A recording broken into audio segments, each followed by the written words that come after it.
And I'm really happy to be here with you. I thought tonight I would start off sharing and talking about a couple subjects that come up regularly in my teaching.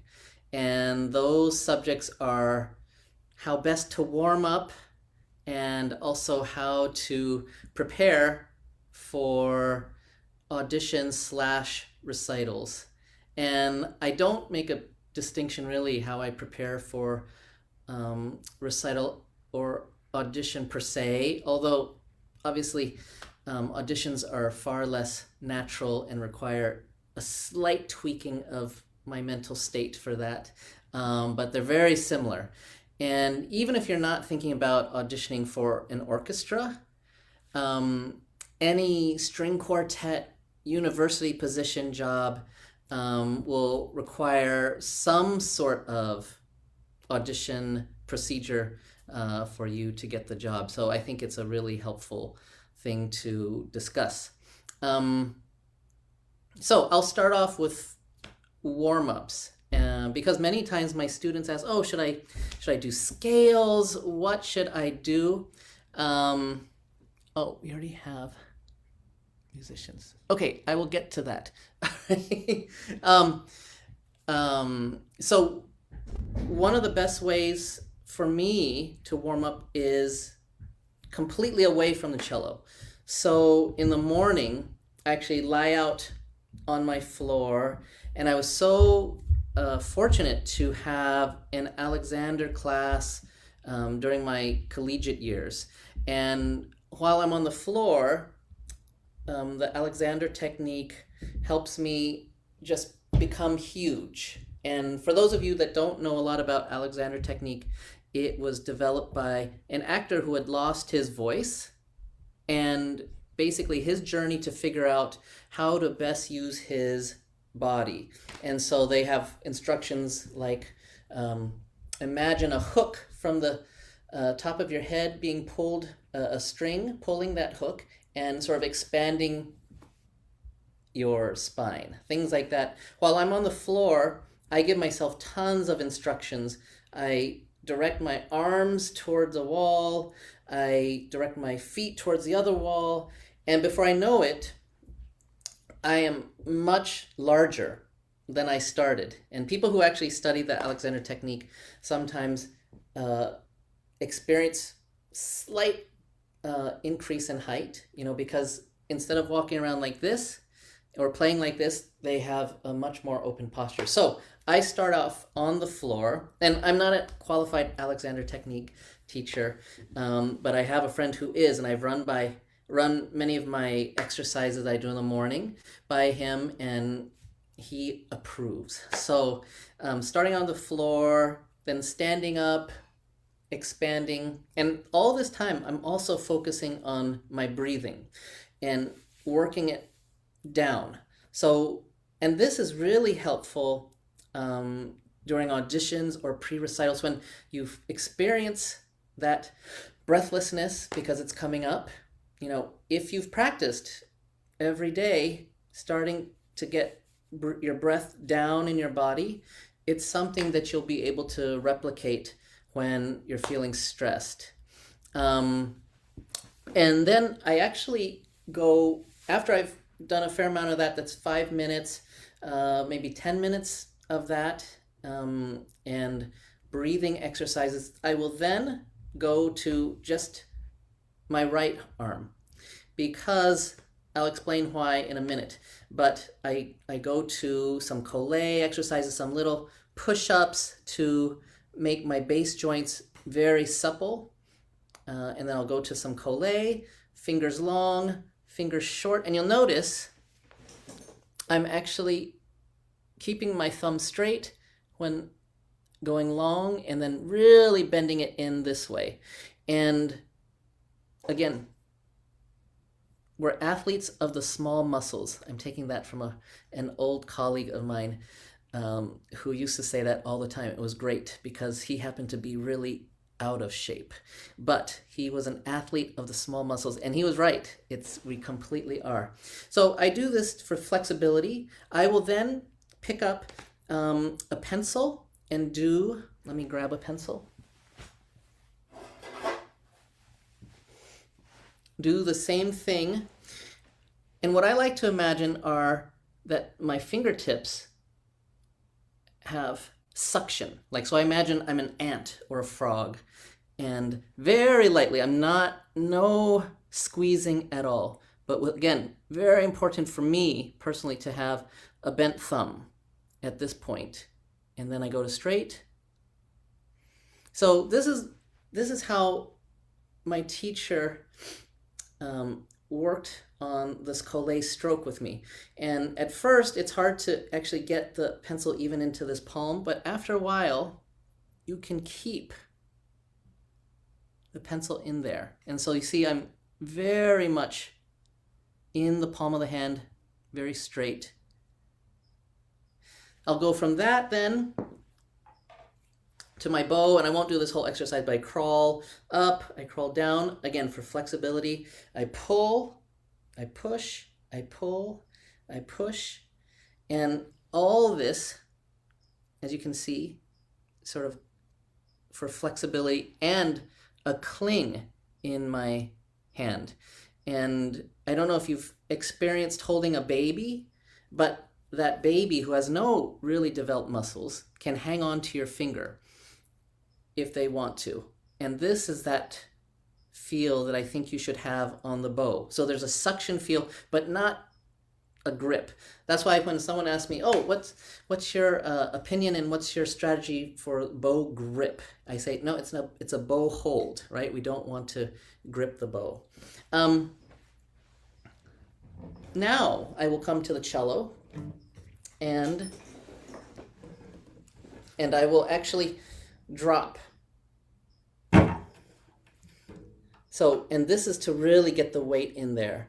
And I have to give a shout out to, of course, Paul Katz. The first time he asked me to do this in a lesson, I did something like this because I didn't want to be disrespectful to the instrument. And he, of course, said, no, just drop. And you're not going to break the cello, right? And he was right. And if you can get your whole arm weight in this way so that if I were to come by and try and pick you up, I wouldn't be able to, that is directing and moving your weight into the bow. And I came to realize, so when people talk about getting your back into it, playing from the back or getting arm weight, that's it. And from this point now, I've got the supple hand, I have my arm weight, I go to long tones. So I'll set the metronome at something slow, like 35, 36 on the metronome, just pull.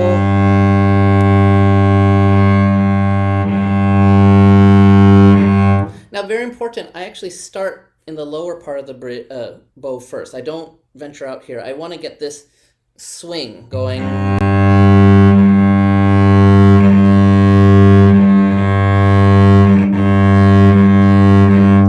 And when I get that feel, then I'll venture out. Now, some of you are probably saying, wow, isn't that really low? Yes, it is. And so I don't play that low with my arm generally, but I do play on the low side for sure. So, because I want this to be very free, and the weight to be free. From here to here, the weight should be completely free before we have to start doing any sort of pronation. But that really helps me get a feel for the string. And I only do one string per day. I don't propose that you do 20 minutes of open strings every day. Although if you're starting out, maybe that's a nice way to experiment. And the reason I start with the bow after all this opening up and everything else is because people, when they start with scales, tend to obsess about intonation, I find. And that's great. So you wind up playing very in tune, but you also wind up with a contact point often way up here after a set of scales. And I'd much rather you get your rosin line from here to start your day. So you're really accessing the power source. Because of course, the greater the tension, just as pulling the bow and arrow, the string back, will get you a lot more distance and velocity on the arrow. playing down here is really going to increase your sound possibilities in a hall. And then going back to why I do Alexander is we have to remember our head weighs anywhere between 10 to 15 pounds. It's pretty unbelievably heavy. And you have to think about there's 30 some odd vertebrae and connective tissue in there, so it's sort of like balancing our head on top of our spine is sort of like balancing a bowling ball on top of a golf club or something. And so I think that's why I really make it a point to try and get aligned in the morning. And I think something like Alexander is an incredibly useful thing. And being an orchestra now, and even chamber music, I've seen the way colleagues have, and I myself am aging, and it's one of the most important things if I have a double rehearsal, plus I happen to be getting ready for a recital or doing some chamber music, because I'm fortunate enough to have wonderful colleagues to play chamber music with, that could easily be 6 hours or more of playing for a few days per week, and then more practicing. And I think efficiency is really, really key.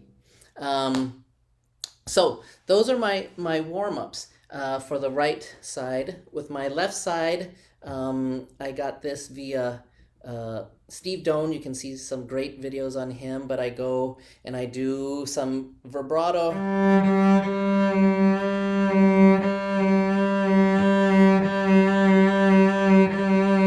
Again, I do this usually with a metronome, but what I'm doing is freeing these joints. Because the more flexible these are, the more alive the vibrato can be inside of a note.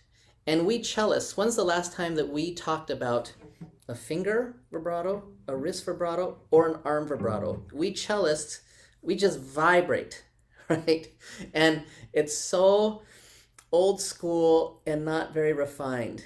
And if you watch your violinist or violist colleagues, they have this beautiful vibrato. They can choose the width, the speed, the part of their arm, hand, finger that they're vibrating with, and it has so many more possibilities rather than our kind of go-to sort of warbly vibrato. So I really recommend that you talk to your violin and viola colleagues about how they study their vibrato, because it's much more nuanced and very important to do it that way. Great. So I already see a few questions. So before I get to audition and recital prep, maybe I'll read a couple of those. And if you'll excuse me a sec, my daughter is a singer and she just started warming up. I'm going to close this door. Okay. So from John, what is your favorite part about working with other musicians in orchestras? Do you each have your own interpretations when playing a piece, or do you have to play it a certain way? That's a great question. I remember my first year at Tanglewood, I was there as a fellow for a couple of years. We were given a coaching, and the coach was brilliant. And he told us, the most important thing is to keep your soul in orchestra. He knew most of us were inexperienced doing it.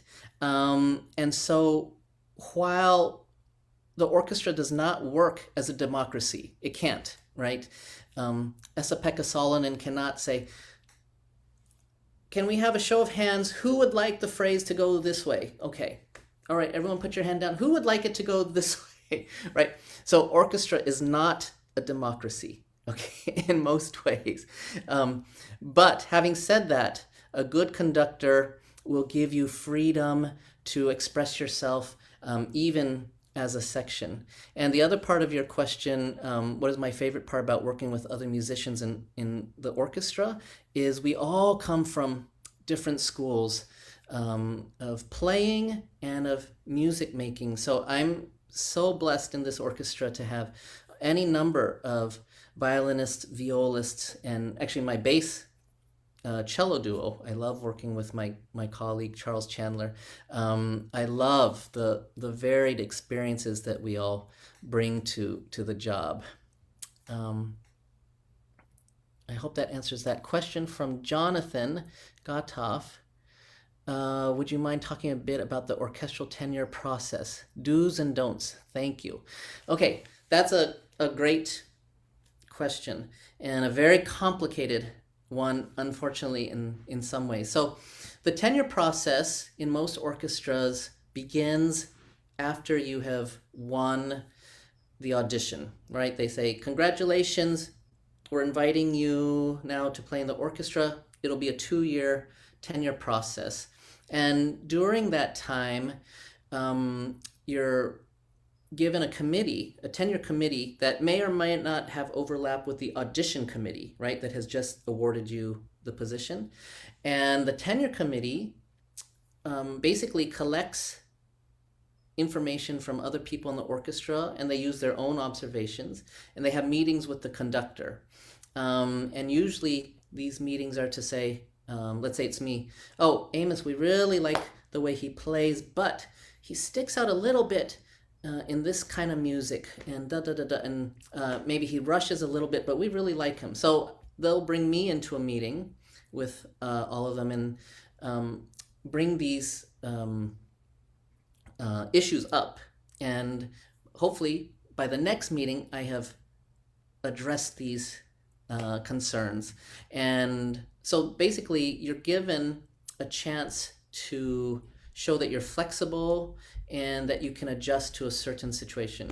If everything's going great, you'll go into the meeting and they'll say, you know, you're doing great, just keep it up. And usually at the end of 2 years, then you have tenure. In the San Francisco Symphony and some orchestras, after the audition, you've won it, but oftentimes they give you a 2-week trial period. And you have to survive that before being given a tenure track position to be on trial for. So it varies from orchestra to orchestra. Now, some of the do's and don'ts while on tenure, while being sort of tried by an orchestra. I have a whole list, but it's just about being professional in the first place. So, for example, many of these are going to be obvious, but to some people it's not. Be early. Don't cut it close. Bring a pencil. Also seems silly, but it makes a big difference. And don't bring those pencils that are dull, and don't bring that eraser that makes the markings even messier when you try to erase it. Bring a great sharp pencil and a very clean eraser. You have to read your stand partner. You have to make them feel comfortable. We're all sorts of different ages in the orchestra. Some people like in styles. Some people love to play out. Some people are a little bit shy. Some are in between. You want to make that player play better. And this is the part that you need common sense for. You need to be able to make any kind of player comfortable. Maybe it's and then when you're sitting with the principal, and that generally is part of the tenure process, you want to pretend that there's a string attached to your arm and his bow arm, and you want to notice how much and how wide his vibrato, or how narrow, or if he's vibrating at all, he or she. And you also, you basically want to be amplification of his or her ideas. So if the principal is playing full, you want to make that even more full. If the principal is playing incredibly intimately, you want to come in and support that, but always underneath the principal. This is kind of a sensitive subject sometimes, but I think not to be drawn into water cooler talk. right? This is something people don't think about. If you're at a break and someone says, "Wasn't that conductor the worst?" or this, your response should be, and then hopefully gracefully find another place to finish your break, because this kind of gossip and things like that, it's not a good look for anybody. You don't want to be drawn into sides of people who like this or that. Now, having said that, we all have opinions, and I'm not saying that you can't express anything. This is the part that a lot of common sense is needed, and share that you have a knowledge, and yeah, that maybe that could have been done differently, and I could see how you could see it that way. But there's a real art to navigating the personal, the different personalities in an orchestra. Okay. Okay, do you have a recommendation for how to teach a student with shorter arms? Would you recommend modifying the position of the cello? I see. That's a great question. So I'm only 5'6".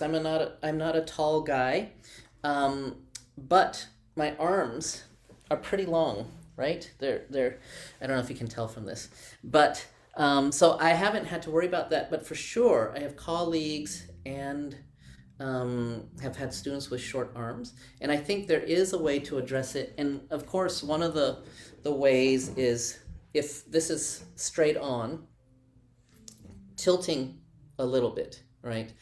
And another thing is, I know that a lot of cellists, for the C string, it's not a big deal. We're going down this way, going down, D string now, A string, now we're talking, okay.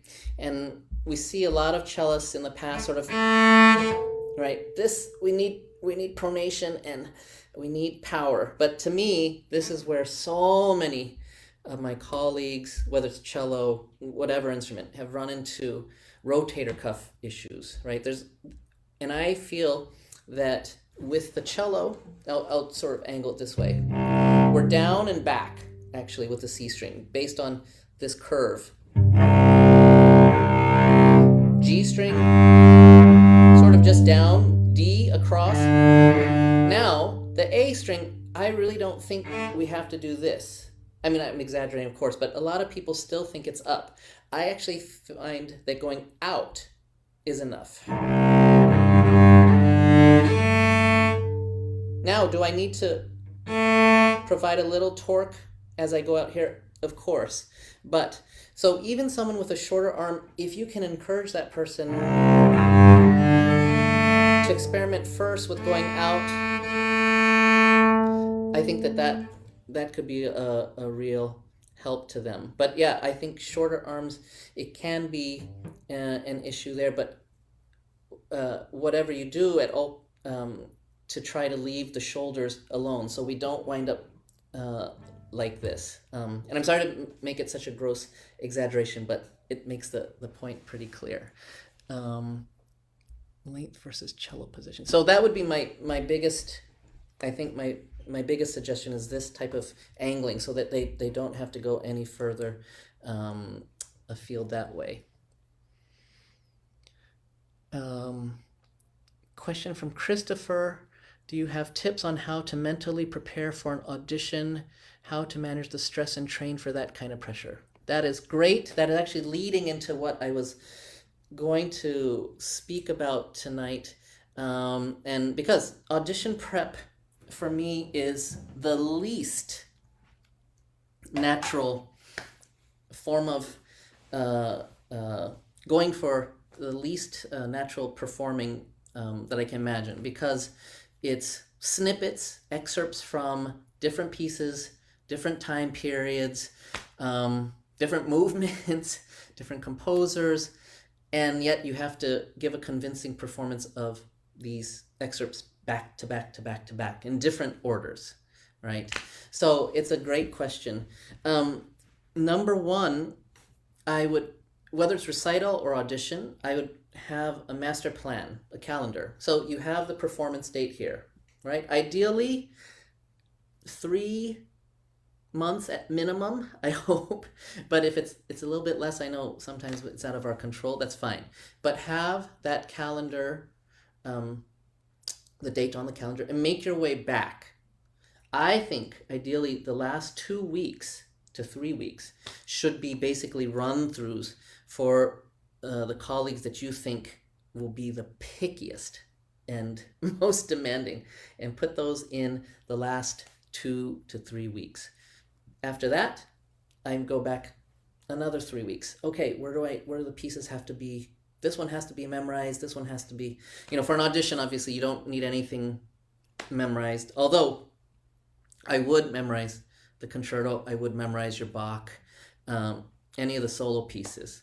And some people play the excerpts by memory. I've never wanted to do that because, let's say, after I play an excerpt, the committee wants to hear something again. They say, oh, can you do something again in measure 215? I don't want to have to then go to my music and figure it out. I just want it there. And then basically, so that was the memory thing. Then I go back another few weeks, and you can see where I'm going with this. You should really have mapped out a very specific schedule to for the audition, so you know exactly if you're on track. Now, here's the thing. I guarantee you will most likely fall off the tracks at some point. You'll be behind on something, but maybe ahead on another piece. And I think you should just program that into to the schedule and expect it, and don't be mad at yourself for not sticking with the exact schedule. Just adjust, but you're still within the general flow. Now, for a specific audition, generally there'll be anywhere from 5 to 15, 20 excerpts. I also allot for each of these. I will say, Verdi Offertorio, I've been playing that pretty out of tune. I think I need a good 20 minutes on that per day. Okay, Mendelssohn, my spiccato, it's working amazing. I think I can just use 15 minutes a day on that. And go through that, so that you make, for me, it was always important to get to everything on the list. And oftentimes, thank goodness, when I was looking for my first job, I was part of a quartet. And when I wasn't in the quartet, I didn't have a family, I wasn't married yet, I had oodles of time, right? So I could spend 4 to 5 hours or more on my orchestra list. And that's what I did prior to my audition for the Seattle Symphony. And that was really important. Now, another thing that you ask about is that question, how do I make it so I play my best, right? How many of us have felt, or as teachers, heard a student say, I swear, I played that so well 5 minutes ago in my practice room, right? So we've all heard that many times. My answer to that is formalize your practice. So what does that mean? Formalizing my practice means setting a time when I am going to run through my audition list no matter what. Unless there's something, physical danger, the house is on fire, there's someone breaking into my house, you get it. But a phone call or a dinner that you forgot about, doesn't matter. You play through your list, or even if you're sick. Honestly, I've played an audition sick, and I actually, to this day, am pretty convinced it helped me play well. The results were good. I think I was too weak to get nervous. So there are certain things that are going to be out of your control, and this is good practice. So in other words, say, you know what, I said I was going to do the audition at 8 p.m. It's 8 p.m. now. I'm going to play Sink or Swim. And then you also press the record button. There's not been a time that has had easier time recording. We can record with our iPhones, and the quality is pretty amazing. It may not be perfect, it might be compressing the sound, you can squabble with this or that, but it gives us so much information. So by formalizing, you really have a realistic idea of how you play. okay?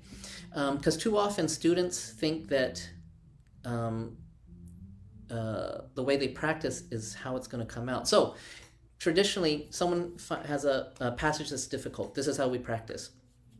Not so good the first time. Second time, oh, better. Okay, third, fourth. By the 10th time, they're happy. And what happens? They go on to the next thing. I'm totally guilty of this. Like, good job, Amos. You got it. But, okay, let's break that down. So I got it 1 out of 10 times. So what is the percentage? What's the chances of me getting next time? Is it 10%? No, because it was the last 10%. I had to go through 90% of it to get to that 10. So realistically, your chances of getting that the next day are, I don't know, I'm not a statistician, but maybe it'd be more like 3%. So do you want to go out on stage having a 3% chance of getting that difficult passage? No, obviously. So formalizing practice is one way around this, because you get a reality check. You get the cold water before you get on stage. And then the other thing is to really keep track of your practice. If it took you 10 times, that's fine. You know that's the reality. So hopefully over the course of the next week, you've gotten it down to 8 weeks. Okay, so you know now your practicing is getting somewhere, 8 times. And so your goal for the following week should be, hopefully maybe I get in 4 or 5 times. You see where I'm getting at. If you keep track of your improvements, you should see an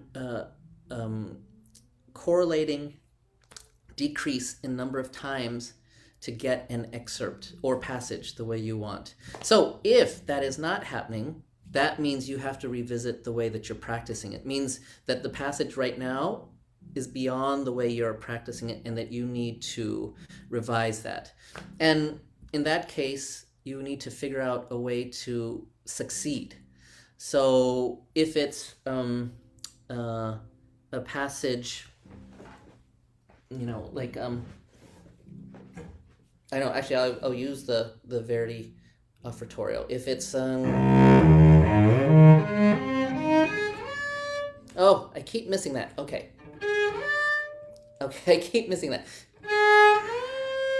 So I found success. So what did I do? I made it easier. I slowed down the shift.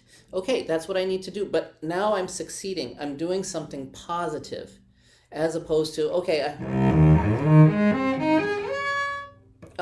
and doing that over and over, and then maybe getting that 1 out of 10 times, right? So you have to make your practice positive. You have to have accomplished something. You've done something well that you can build on. So I hope that wasn't too gross an example, and I hope that gives you some ideas. But planning and also recording, I think you have to be a little bit merciless at times. I don't record every single day, I have to say. But if I have something important, I will. And I push record, I play, push record, listen, practice, push record, play, listen, and gradually you start to improve. But it takes some fortitude to really look in the mirror that closely.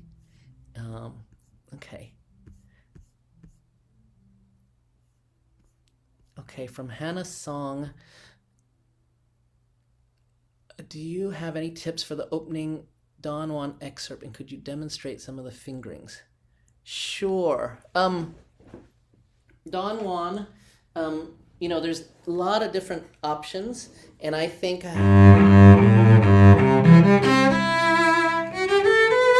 that's one of the fingerings, starting on the G string. So fingerings, often, they're so personal. So a fingering that will work for me may not work for you. I happen to love extensions. Students in my class will tell you, whether it's my excerpts or my private students, or my student at the conservatory, I love extensions. And I've worked so hard to get a flexible hand that I use it, and they're very comfortable for me. But, so, for example, in the opening of Don Juan, you could start on the G string, or another fingering, the one that I like is starting on the C string. So what I like about the C string is that I don't have a string over here to worry about. When I start on the G string, not that I'm overly concerned, oh, I can't play on my G string and not bump into the C or D string, but for me, I like just to be able to sinking in. So this is starting on the second finger on the G.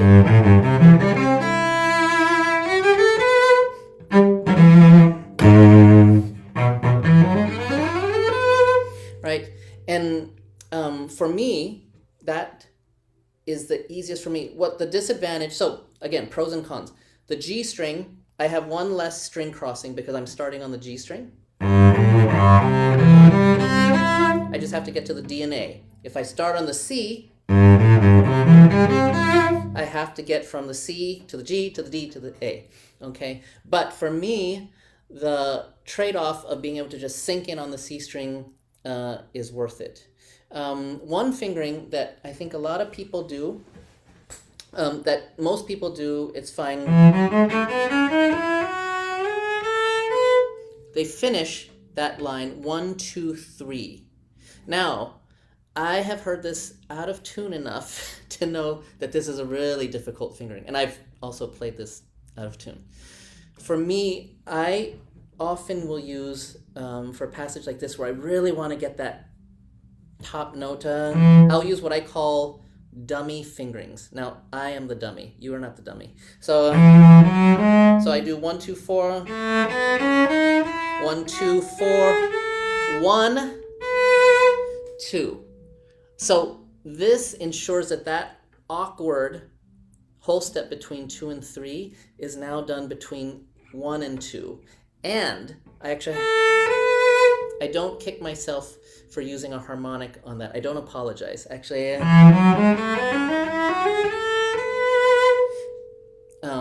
so that's those are some of the options. Now, one of the things that's so difficult about the opening of Don Juan is that I've feeling each of the strings. So we start. So I'll show you what could happen. So what happened there was that I started off with one sort of weight and scoop level, but I kept it. And each of our strings has its own physical characteristic, right?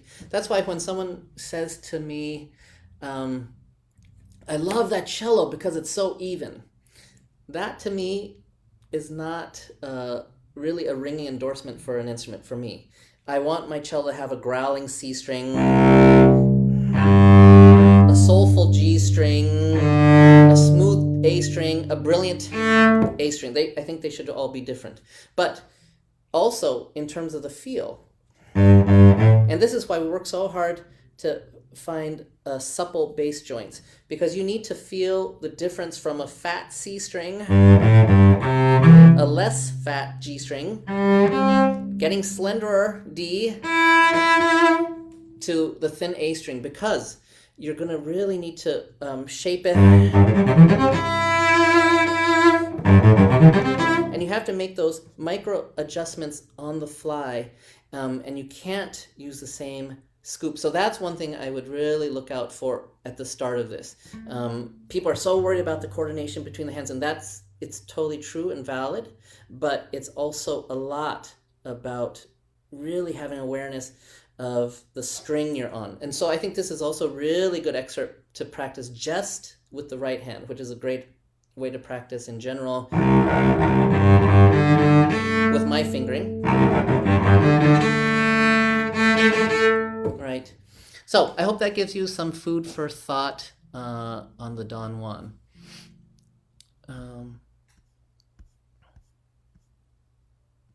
Question from Sarah. How does one solidify and practice left-hand positions and transitioning between positions? Thank you. Okay, great.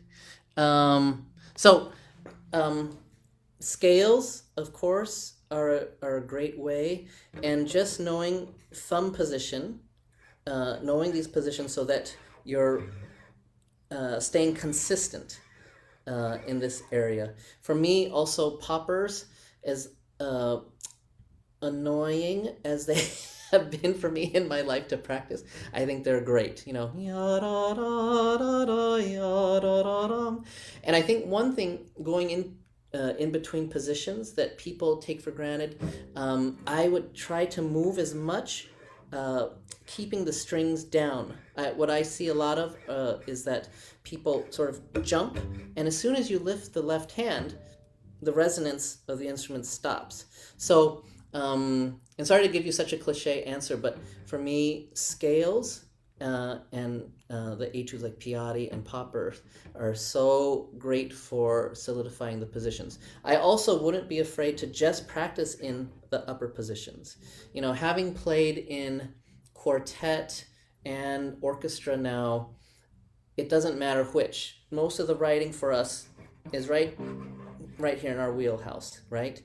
It's rare for huge stretches of a piece to be in this stratosphere. So I would also encourage everyone to begin your scales up here. When's the last time you actually started your scale?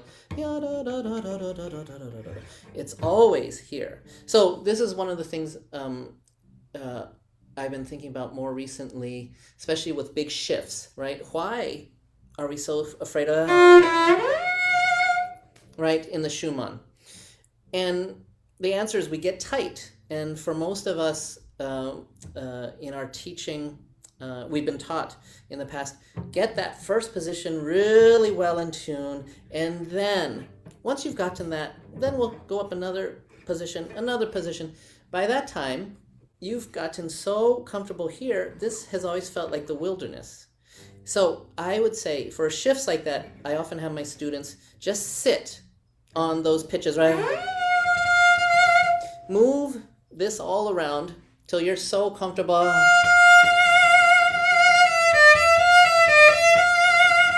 And just mess around with it. Now, if you have a shift,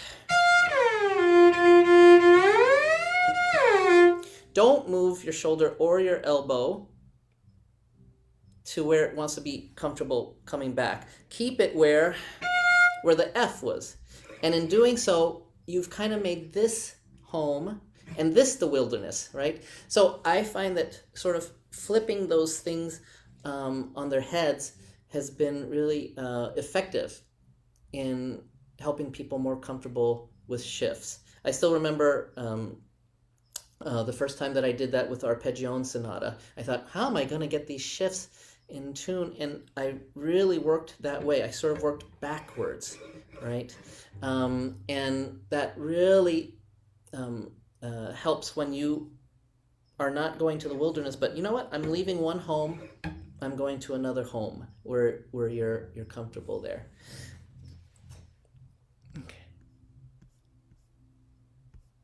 Okay. Sorry, I'm making my way back. There are more questions here. From Nicholas Bui. Hi, if you were a student again, how would you structure a practice session if you had about 2 hours a day to really improve technique? Oh, that's a great question. I think I would basically break my practice into 3 components. So the first component would be the stretching out, the long tones, the warm-up, and then probably scales and arpeggios, thirds and sixths. Then, so let's say that's a third of the time. I would also spend another third of the time doing a piatti or a popper. You know, don't do too many of those. And then the last third, I would still dedicate to your repertoire, because I think the repertoire is so critical to problem solving in a different way than your etudes. So I wouldn't. So I'm not sure if you're referring to 2 hours just for technique, because then I would have said, okay, hour scales and arpeggios and stretching out and long tones and an hour for the etudes, and then maybe you have more for repertoire, that's great. But if it's complete 2 hours, I would break it into thirds that way. Joanne Chang, I've been learning for 1 year, but still feel stuck in making progress. I don't feel like I'm taking control of my cello, but controlled by it. And I don't feel comfortable with bowing. Do you have any advice? Thank you. Okay, so that's a good question. And I'm sorry that you're feeling controlled by the cello. You know, a year, honestly, of study on a string instrument is not a long time. So I would be patient with yourself. You know, there's a reason people often stick with the piano, but when they hear their kids learning a string instrument, it's a little bit harder to take because it takes a lot of control to figure out, how do I rub this horsehair and get a beautiful sound out of the cello. So number one, be really patient with yourself. As far if the bow is really bothering you the most, I really recommend the things I showed you. Maybe to start with, you could do a little crawling like this. It's not the easiest actually, but what this is doing is really giving you tactile sensitivity to the bow, and also getting these, what I call the bass joints, a chance to exercise. And remember that it's a bow hold, not a bow grip, right? So the second I put the bow down like this, it's being supported here. You don't have to grab it, right? See, my hand is tight now, but it's unnecessary. I can soften it here, do a few push-ups. And remember, once the string is activated in motion, it wants to keep going. The only way for it to stop is if I were to press. So this is why, for me, in my own teaching, I try not to use the word bow pressure. For me, I stay away from it. And I know the majority of teachers use it, but for me, it's not just semantics. When I think about bow pressure, I tend to force. So if you can think rather how much weight you want, how much scoop, how deep that weight should go, and then how fast the bow goes. Those are the three components that really work the magic here on the string. Again, of course, we have placement of the bow. That's also important. But remembering that once you have that rolling, it's sort of like putting a bicycle on its handlebars, and you're spinning that wheel. So after I've let it go, it's still spinning unless I push down on it. And by pushing down, your sound is going to be squashed because the string will be choked. So that's one way to think about it. But we do need weight and we do need scoop. And this is where the dropping in, and again, I don't recommend that you do this. I'm not your teacher. I don't want you to break a cello or bow, but feeling this weight that goes in and pulling and pushing and pulling and pushing this way, not pushing this way.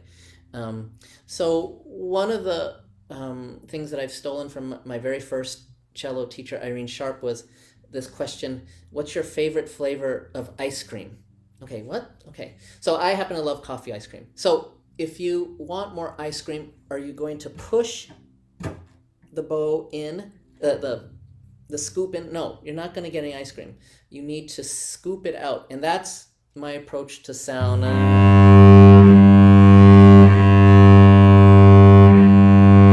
Like really scooping the sound out. And I always tell people this is a very superficial point where the bow meets the string, but there's so much underneath it. If that string were not there, I imagine my bow would go way under, or maybe it's less if I don't want such a deep scoop.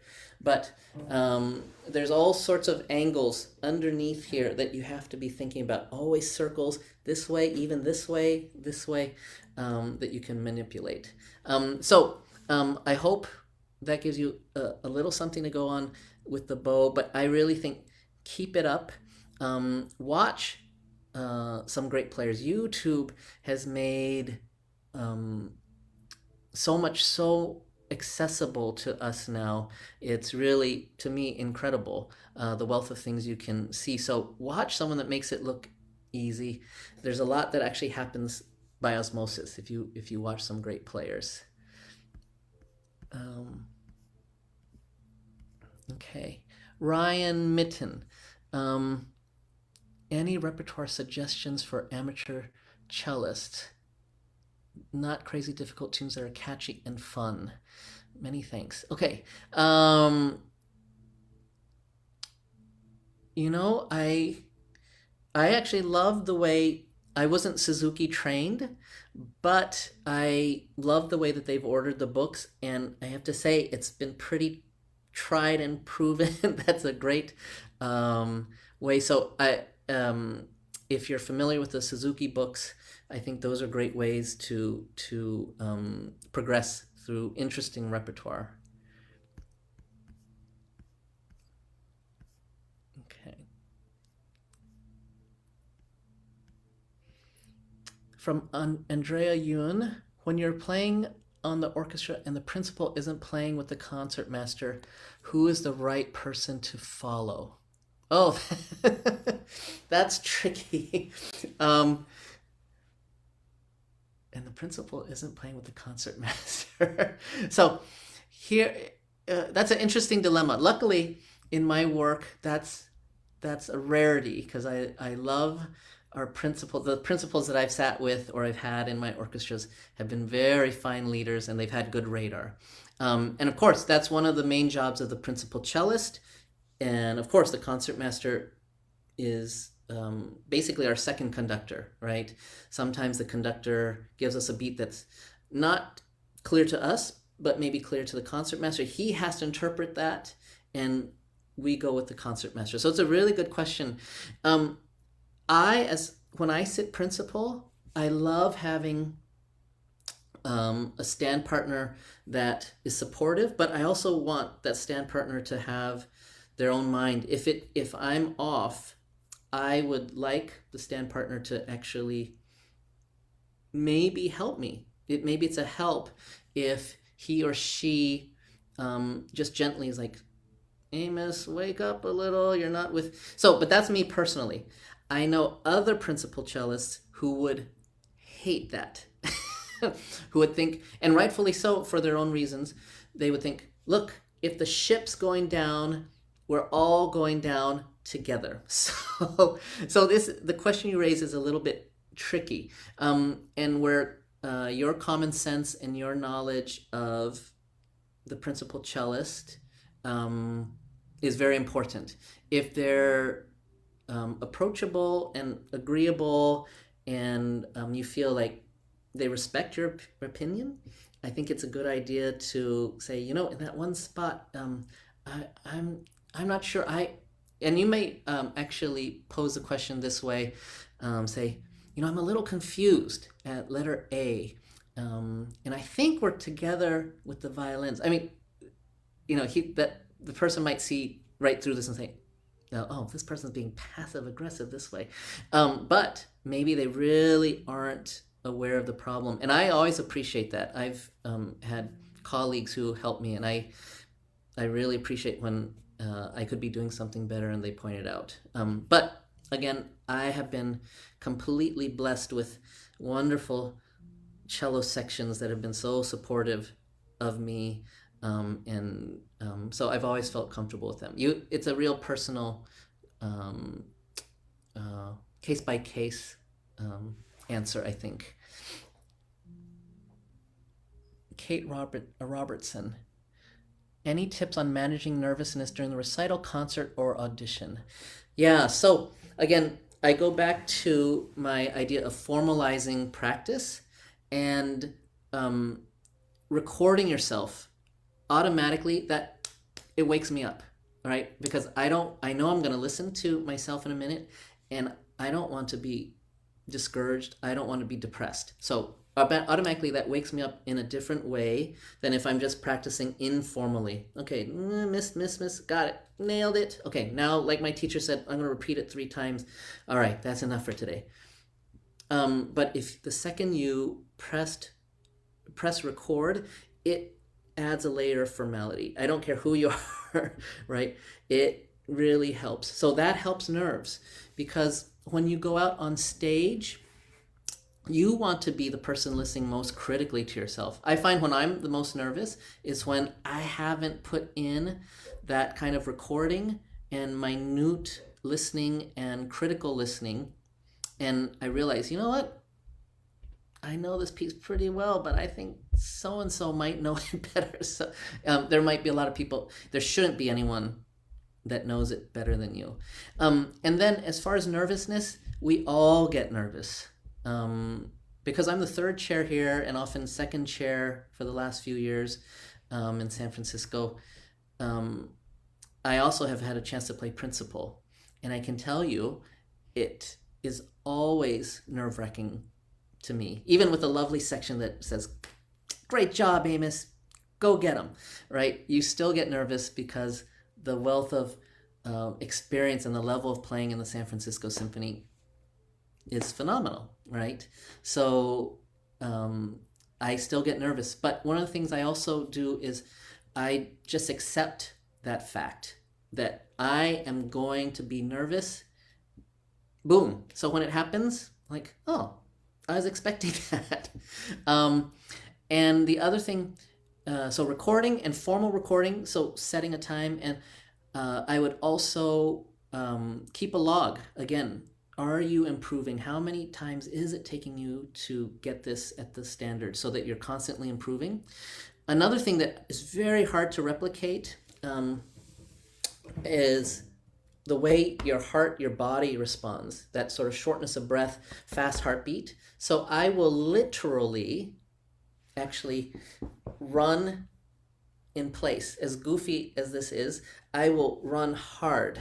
The older I'm getting, the more tired out, faster. So it's easier in that way. And as soon as my heart beating, okay, all right, now my hands are shaking, but can I still play?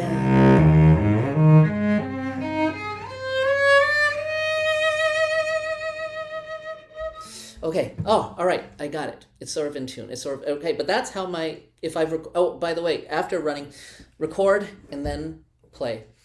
This is a really great training tool, actually, because if you've done that and you figure out how to control your body in that situation, it's unfortunately often will feel similar to that when you're on stage. So recording. Running in place. Oh, and playing for colleagues. And of course, you start with your family and friends first. Someone that's gonna love what you play no matter what, right? Then you go through that, you've recorded that, you fix what you can, you move up to the next tier. Okay, how about your roommate, okay, who's also a cellist? Great. All right, next tier.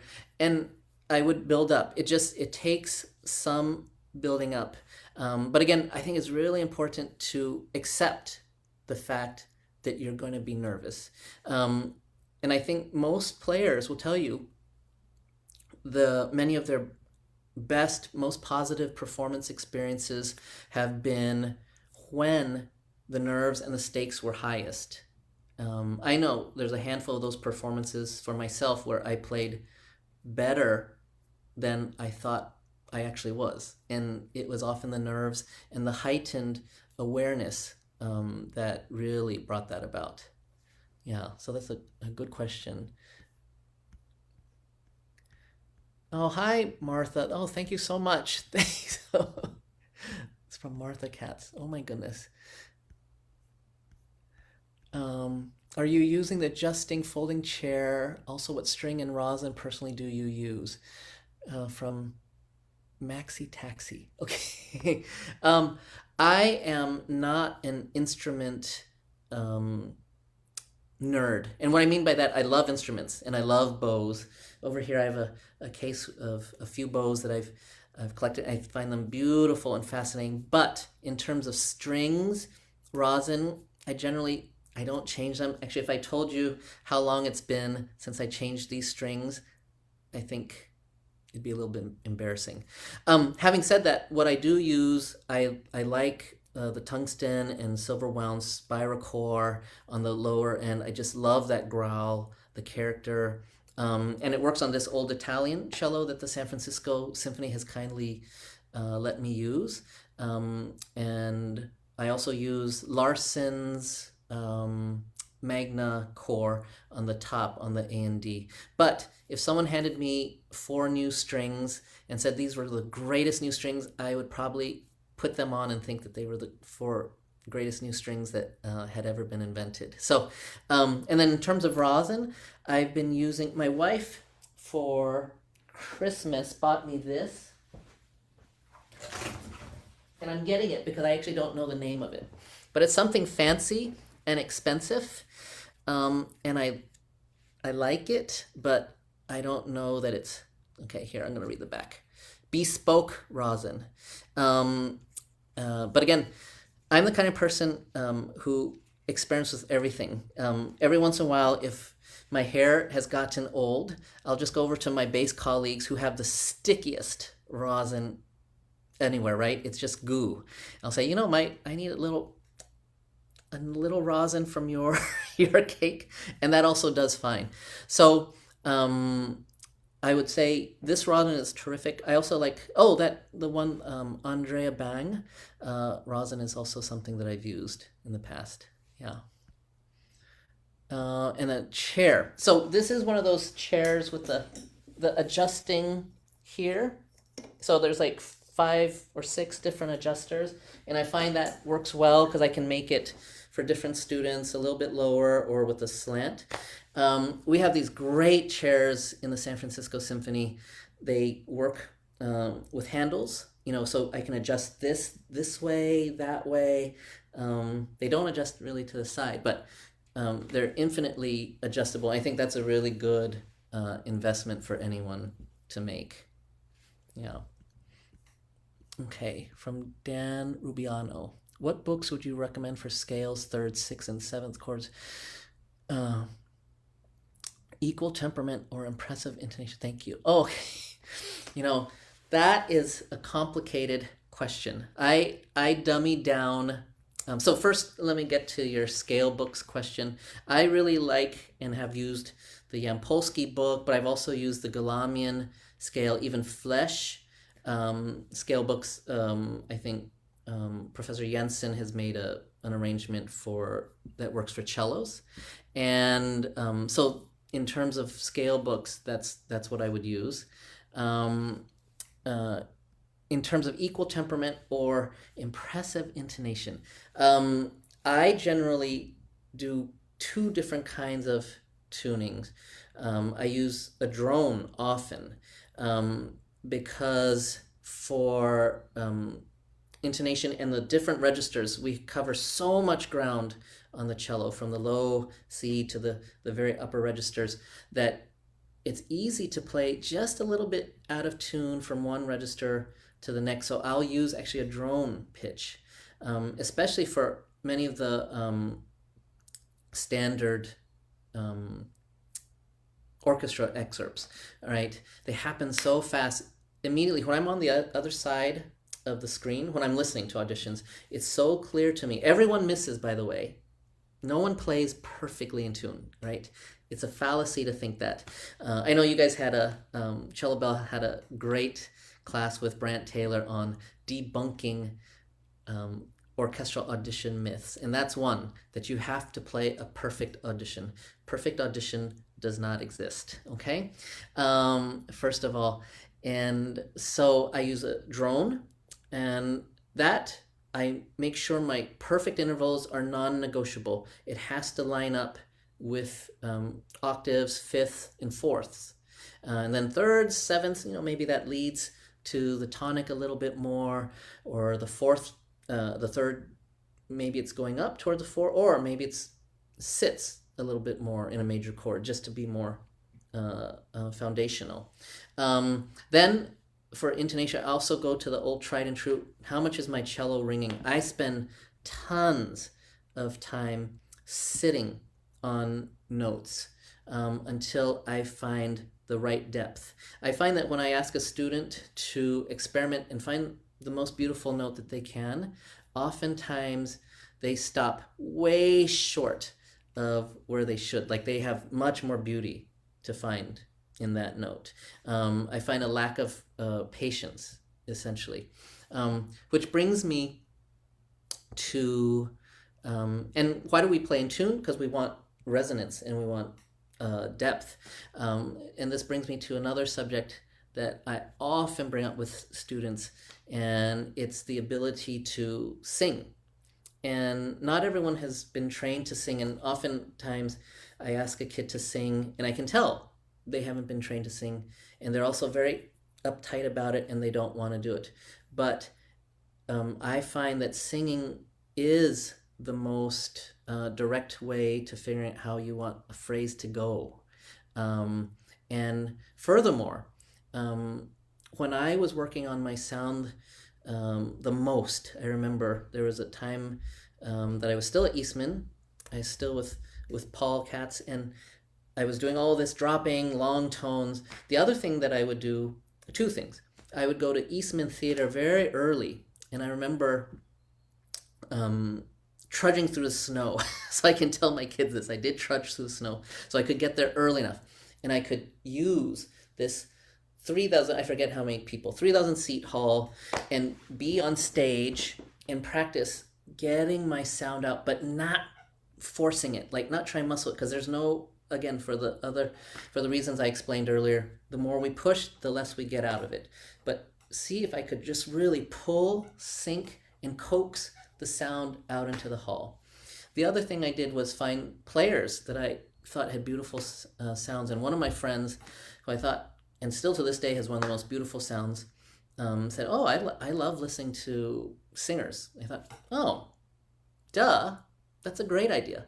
So I think everyone should have listened to enough singers that you have a favorite 1, 2, or 3 singers. And I'll tell you the singers that inspired me from the recordings, and were Jessie Norman, for her, and you should know what attributes of these singers make you love their singing. So Jessie Norman, her incredible support in beauty and roundness of the sound. Kathleen Battle, for the way she could spin a note, is just incredible. Jan de Gaetani, for the sort of emotional impact of what she could convey. And did she have a voice as big as Jessie Norman's or as brilliant as Kathleen Battle? That's all subjective. But the impact of all three, for me, really changed the way I played. And it was interesting because I started to listen to those recordings, and oftentimes you have an instrumentalist that's fantastic, these orchestras that are accompanying these women, and they'd introduce the melody or the main theme, and you say, wow, that's great playing.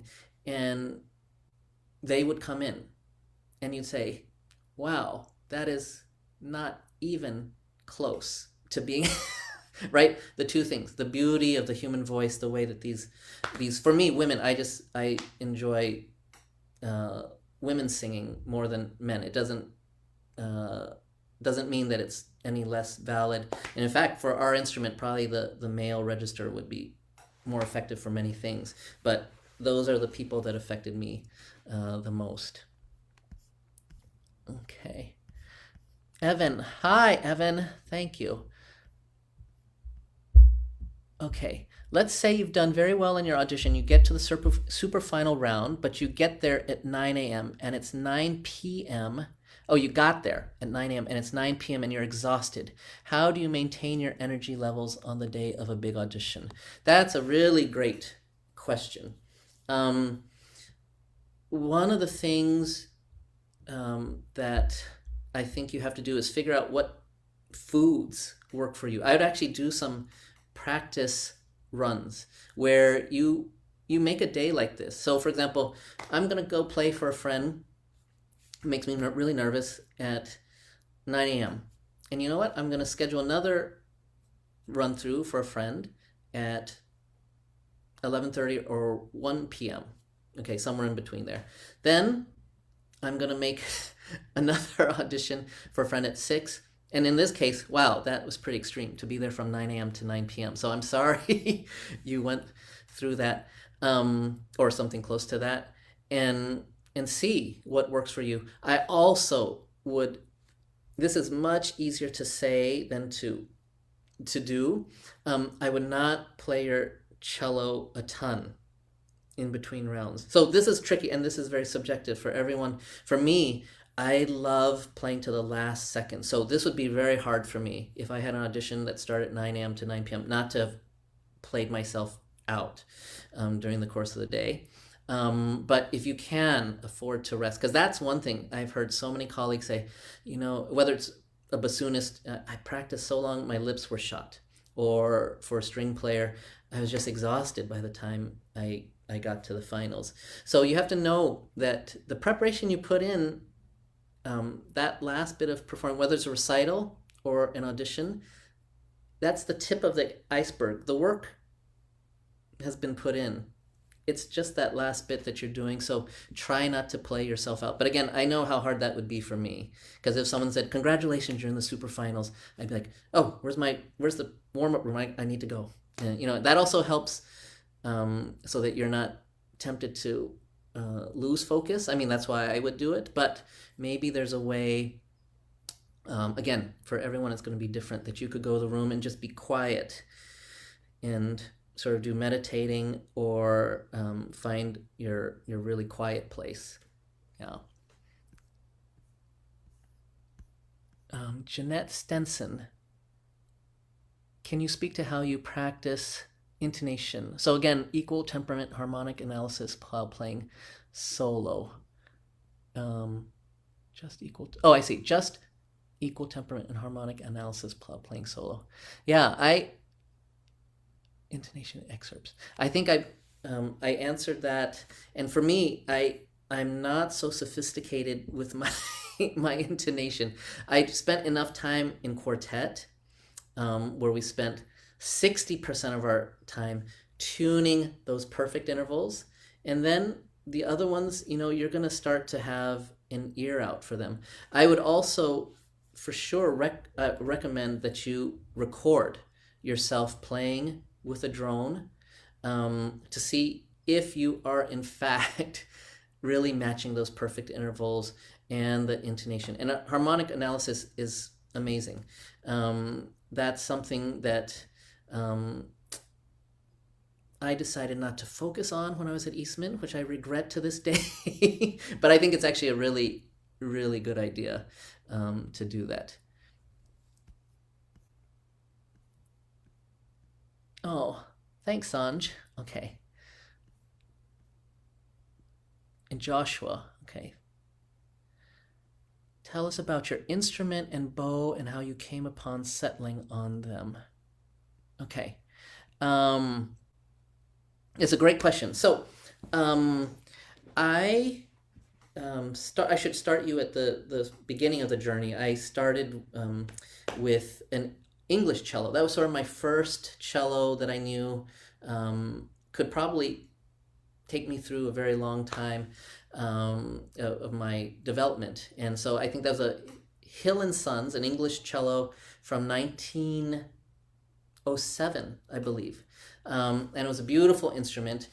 At some point, Paul Katz said to me, you know, that's a nice cello, but you could probably do better. And of course, I wasn't thrilled to hear that. Like, what do you mean? I love this cello. It's great. You know, you get attached.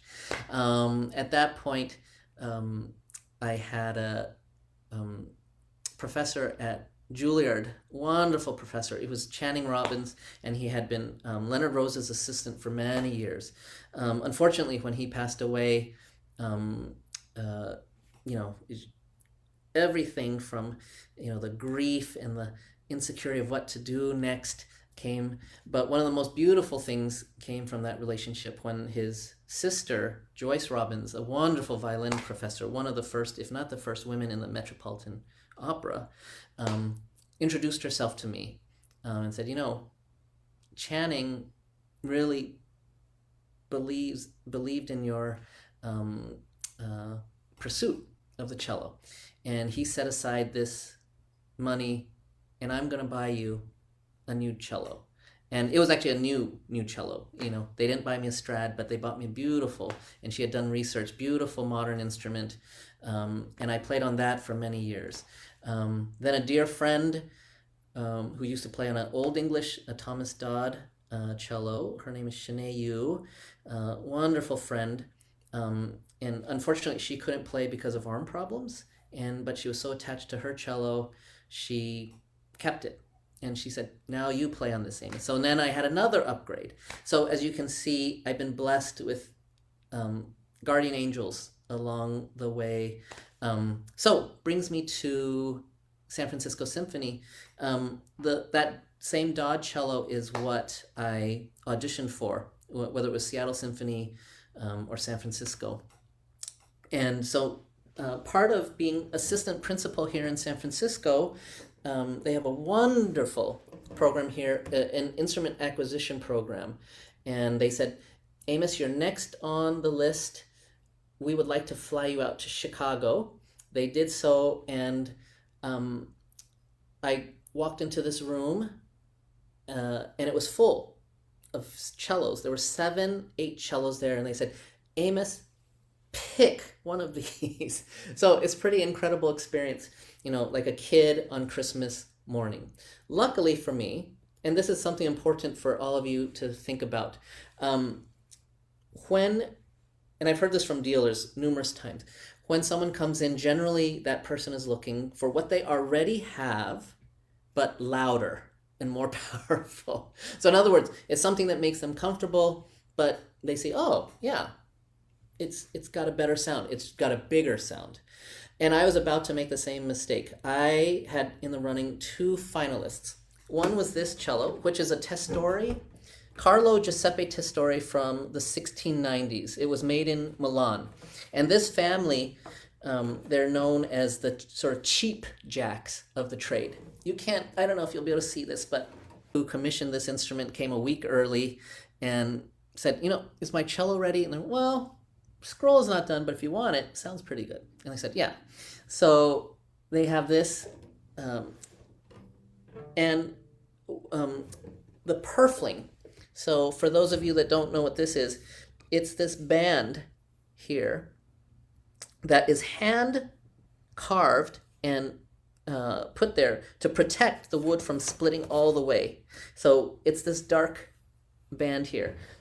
So it's real on the top, but on the back, it has worn away. So this family, the Testores, they would be turning in their graves if they knew how valuable their instruments are now. So this is the instrument that I now play primarily, but there's also a modern maker, Robert Brewer Young, who I have owned cellos from, and I really think there are some fantastic modern makers out there. So for those of you who think that only an old Italian can win a job or will help you, sometimes, the simpler moderns that maybe are less temperamental and more straightforward actually are good options. I really believe that we're in a golden age of modern makers, both with instruments and bows. So there are some fantastic instruments out there. Now for bows, the bow that I have here was made by Sartori. So he is one of the giants of bows, and he made so many that they're out there now, and frankly they're a great investment because there's so many out there, because probably every week a Sartori sells for a little more, and they've become incredibly popular bows. There are some other makers out there equally fine, if not better, actually, who you see the value of their the value of them is not equal to this. So it's a little bit uneven. But I love Sartori. He's a fantastic maker, and I'm lucky to have this bow. Okay. From Daniel. Hi, Daniel. So how many orchestral auditions did you do, and how was the experience? Oh, that's a great question. Okay. So I think a colleague and friend of mine, Brenton, Brenton Smith, who's principal of the Houston Symphony, once did some calculation that indicated he may have been thinking principal chairs, I wonder, but that the rate of success getting into top American orchestras was more competitive than getting into the NBA for a collegiate basketball player. And while I believe him, I wouldn't look at it that way. So Daniel's question to me, how many auditions and what's my orchestral experience been? So I've been very blessed with a very positive orchestral experience, because I actually started, I did one audition for the Buffalo Philharmonic when I was still a graduate student at Eastman, and I actually got that job but couldn't stay. And the members of that orchestra, it was interesting, they were very helpful. They knew I was young and still finding my way. They said, if you like this job and you like Buffalo, that's great. But if you're looking for something else, we think you'll be successful and probably should continue studying. So their point being, we too thought that we were going to be here for a year or two, collect a paycheck, and then get another job. But here we are, 20 years later, 30 years later, and their advice was really sound. So I went and I studied some more. I went abroad to London, and I actually had a job with the string quartet. So my background was really chamber music before orchestral. And so when it was clear that my time with the quartet was finishing and I needed to support a family, I reached out to my friend Brant Taylor from the Chicago Symphony, and he gave me such great advice. And he said, Amos, don't worry, I was the same as you. I had a chamber music background. You actually are coming to this fresh. And he was right. It was all fresh to me, the excerpts. I hadn't been sawing away at them for years and getting a little bit tired of them or jaded with the process. I was just treating them like music. And I got the Seattle Symphony. I was actually going to be a house husband because my wife had gotten a job. She's a violinist with the Oregon Symphony. But when we saw an opening in Seattle and realized it was a bigger city and more conducive for two musicians to make a living, we decided to go for it. So I got Seattle. And then after that, I've had different auditions. I've auditioned for the principal job there and was always in the finals and actually qualified for the job, and was even offered the job once, but that was after we had moved to San Francisco, so I decided to stay here. Now, the San Francisco audition, that took 3 times. The first time I auditioned for San Francisco Symphony, I was one of the finalists, but didn't get the job. The person who got the job actually is a friend of mine, and frankly could have done the job here, but for a variety of reasons it didn't work out. So they had a second audition. That time I didn't get anywhere, even though they had invited me. Because I had done so well at the first audition, they said, oh, we'd love you to come back, we'll put you in the semis. So I promptly did that and fell flat on my face. And I remember also that same week I had done an audition for the Cleveland Orchestra. And so this I do not recommend. Don't do 2 auditions simultaneously if you can help it, unless the rep is so similar that you don't need to take any extra time to prepare for the other. And then the third time I thought, I'm perfectly happy here in Seattle. I love the city, but there's San Francisco's still open. I've come close, and let's go for it. And that third time, I got the job. In between, I tried for principal of San Diego. I tried for New York Phil, and maybe that's it. So I've had a handful of experiences, but I'm so grateful. I do want to point out the number of times it took me to audition for San Francisco. It just will often take time. And in Seattle, I did that principal audition also 3 times. It was the third time that was the charm, right? Now, would I audition for an orchestra 10 times? I don't know about that. But it is, you have to learn from your failures. Always try to get comments.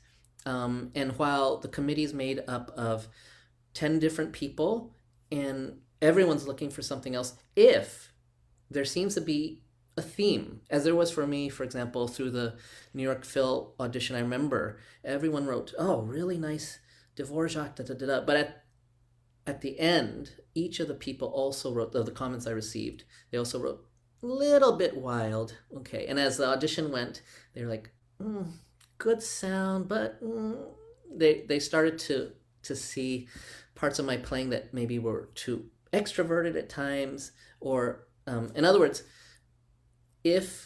especially if a committee of 10 very different people start to focus on one thing, you might consider, okay, that's something that I need to look at. Now, if you get comments back, and this is often the case, someone says, that was too fast. The other person says too slow.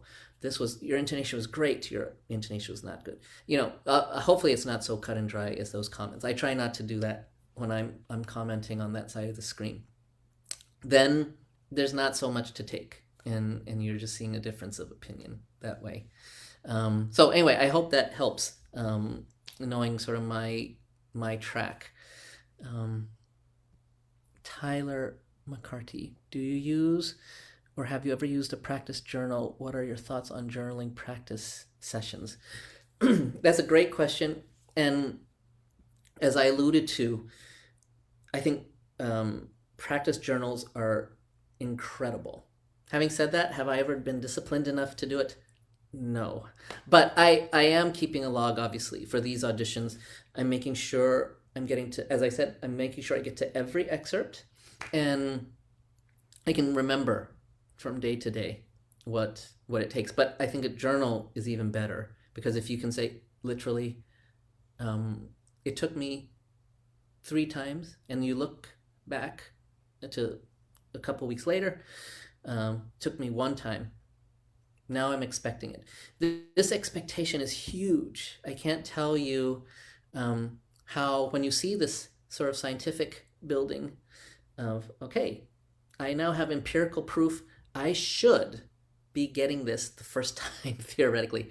When you believe that based on this journal, it changes everything, because now your expectations are different. And I found that, and actually go back to this Verdi Requiem, because it was on that piece that I thought, oh my gosh, how am I going to get these arpeggios every single time when I'm totally nervous? And then it goes to another set of tricky leaps.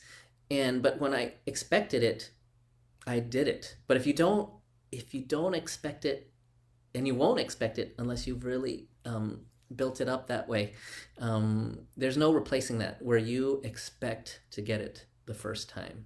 And you're surprised when you don't, right? Then you know, okay, something, I wasn't focusing in a way, okay. But expectation is huge, and really belief. That's basically the scientific way of building up. Believe in yourself, but you need a reason to believe in yourself. It doesn't do any good to have practiced a little bit shoddily and go out on stage, I believe in myself.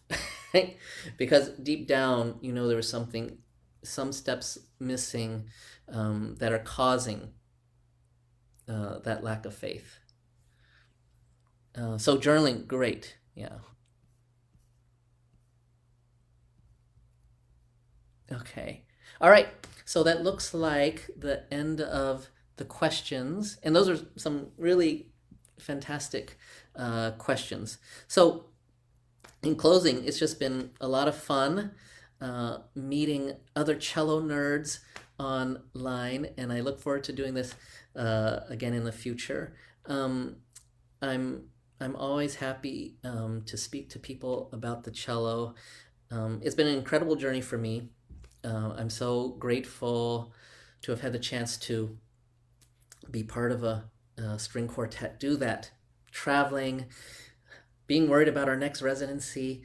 But I'm also more than thrilled to have been in the symphonies that I've been in, and the sort of life that it's afforded me and my family here in San Francisco, where we make great music in a wonderful city, in beautiful surroundings. So I really hope that whatever your journey is, that it rewards you in the most beautiful way. So thank you so much. And thank you, William, for guiding me through this.